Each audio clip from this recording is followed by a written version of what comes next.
Hello and welcome to Darius Tabletop, and today we'll take a look at this beautiful Cromwell tank I built from Italeri. Yeah, it is a stunning piece of British, these are a bit, but it is a cool tank and I will recommend a few things. It is this tank from Italeri and a pretty beautiful kit. I bought it for my BoltACtion army, and this is a bit cheaper. Here where I live in Germany, it is 5 to 10 euros cheaper because some things that are in the BoltACtion thing are not in here, like the flame marker and the stat card, but I don't need that. Only thing I needed was a Cromwell tank for my British army.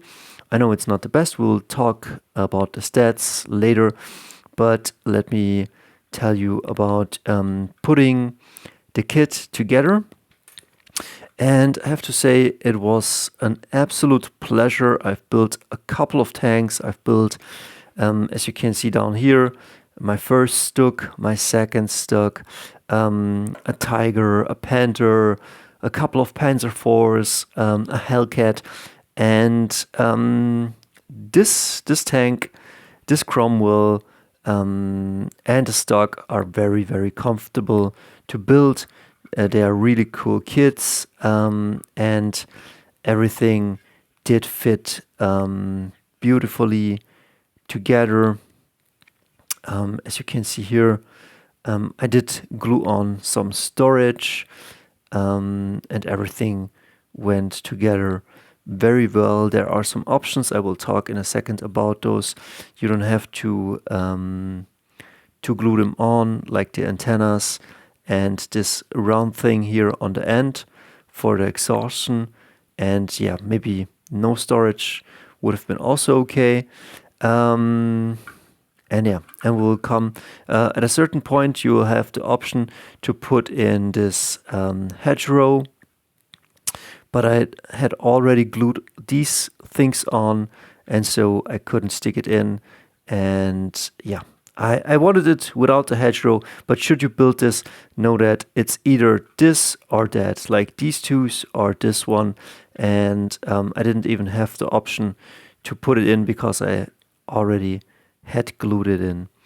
We'll come in a second to the manual. It's a cool tank. In BoltACtion, this is a medium tank, I think around 200 points. HE2, or maybe 210 points. One coaxial and one hull-mounted MMG. Should be 6 shots, nothing too fancy. A medium anti-tank gun. You could run the Cromwell as a Cromwell 1. Then it's not HE2, it's just HE1, and then it's just 190 points. I think then it's similar to a late Panzer III, and you can absolutely do that. Or you can run it with a HE2. I think HE2 is a big template. Should you shoot with that on infantry? Yeah. I hope you didn't move, that you hit on a 4. And really beautifully.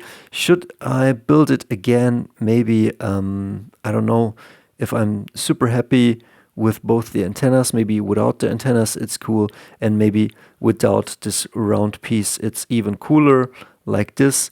But yeah, we'll see. Maybe I take them off or clip them off. Let me show you. There are beautiful decals which you can put on. There will be the star. I think the big star goes here in the back where I did put all the storage. So maybe not super clever. And hopefully there are another star which I can put in the front. But yeah, I would say look up Google and search for real life Cromwells or for BoltACtion Cromwells, and you will get your inspiration. I saw one and that had a beautiful storage, like a barrel here. And so I thought, oh man, I need the storage. It looks really cool like that. So you get the decals. And I have to say, The manual is also very good, like no problems. Sometimes some tanks are difficult to build, like the Panzer III has a lot of options, and maybe the Sherman EC8 has tons of options. And this tank is pretty straightforward and pretty beautifully, as you can see here.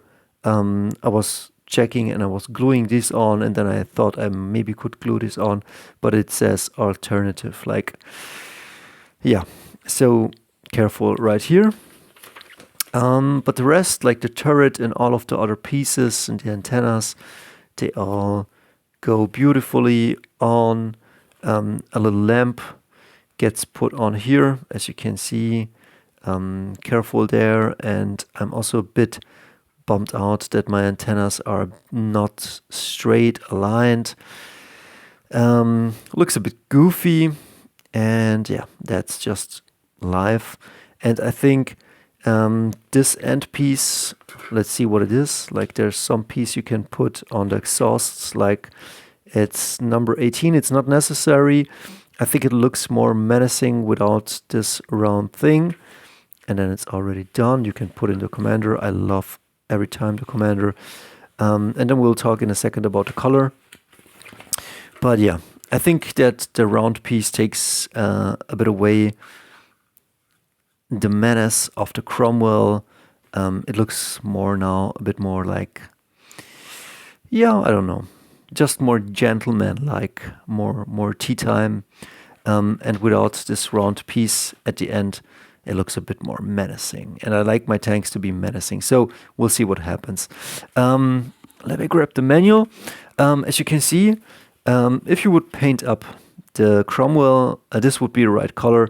And Pete the Wargamer primes it with Angel Green, which is a dark Angel Green or a dark Army Green. And I will do the same. And here you can see probably an olive drab. That's also okay. Or Army Painter Army Green, which lends itself to be Army drab. No, olive drab.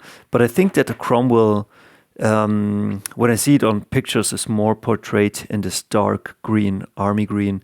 So I will prime it in Angel Green from Army Painter, and then I will paint it like the Peter Wargamer did.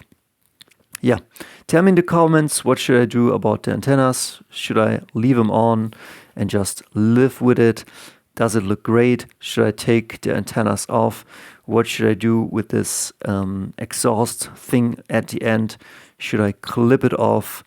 And do we need the hedgerow or do we not need it? Yeah, let me know. And a good kit, $20 here in Europe. I love it. Check out the other collectibles right here. I might hunt down the Joseph Stalin tank, or maybe not, or maybe another Panzer III, so, or a Tiger, because it's a bit cheaper. So we'll see us and have fun painting Cromwells. See ya.